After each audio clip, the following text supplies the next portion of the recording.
টিং টিং, বাড়ি থেকে বেরিয়ে আয় মা, চলো পুকুর পাড় থেকে ঘুরে আসি।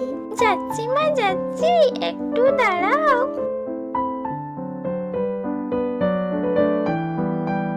মা, আমাকে বেড়াতে নিয়ে যাবে তুমি? কি মজা কি মজা, আমি অনেক খুশি। এ কথা বলে টুনি ও তার মেয়ে ওইখান থেকে উড়ে চলে যায়।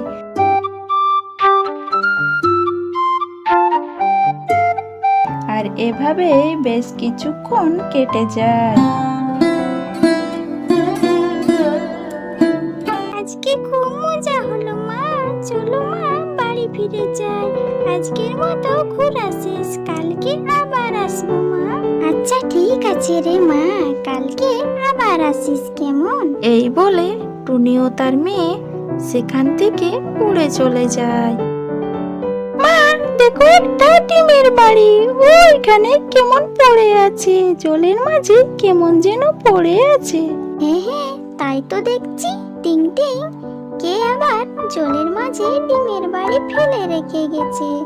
চল তো দেখি আশেপাশে কেউ আছে কিনা।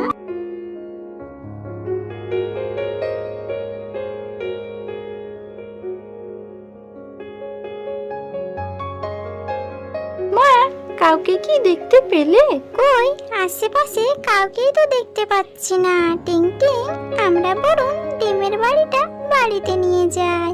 আমাদের জঙ্গলের কারো যদি হয়ে থাকে তাহলে তাকে ফিরিয়ে দেব। এই বলে টুনি ও তার মেয়ে সেখান থেকে উড়ে চলে যায়। মা, মা, আমার না ডিমের বাড়িটা খুব পছন্দ হয়েছে। আজকের থেকে আমি এই ডিমের বাড়িটাতেই থাকবো। না রে না টিং টিং, এই বাড়িটা আমরা নেব না। এই বাড়িটা অন্যের। যে ঘর বানিয়েছে সে অনেক স্বপ্ন নিয়ে বানিয়েছে। কারো স্বপ্ন ভেঙে দেওয়া উচিত নয় রে মা। এখন যাই বনে খুঁজে দেখি যে কার এই ডিমের বাড়ি। এই বলে উড়ে চলে যায়।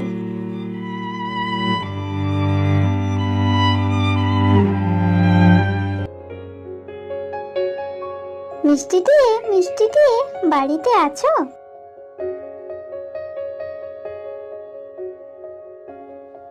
হে টুনি, বাড়িতেই তো আছি, তা আমাকে ডাকছো কেন? কিছু কি হয়েছে তোমার? না বোন, তেমন কিছু হয়নি। আমি একটি পুকুর পাড়ে ডিমের বাড়ি কুড়িয়ে পেয়েছি। বাড়িটা কি তোমার? না টুনি দিদি, আমি কোনো ডিমের বাড়ি বানাইনি। তা হারাবো কি করে? তুমি অন্য পাখিকে গিয়ে জিজ্ঞাসা করো, যদি কারো হয়ে থাকে তাকে ফিরিয়ে দিও।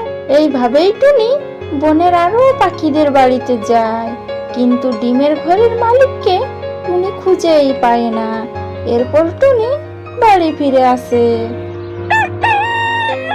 ও টুনি বোন, বাড়িতে আছো? একটু বাইরে আসো তো, আমি অনেক কষ্টে আছি বোন।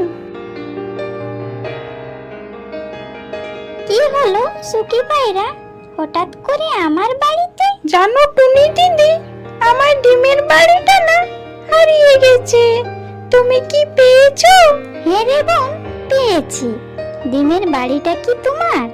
তুমি তাকে তার ডিমের বাড়িটা ফিরিয়ে দে। হ্যালো বন্ধুরা, ভিডিওটি কেমন লাগলো? ভিডিওটি ভালো লাগলে একটি লাইক, একটি কমেন্ট আর চ্যানেলটিকে সাবস্ক্রাইব করে দিও নতুন নতুন ভিডিও পেতে।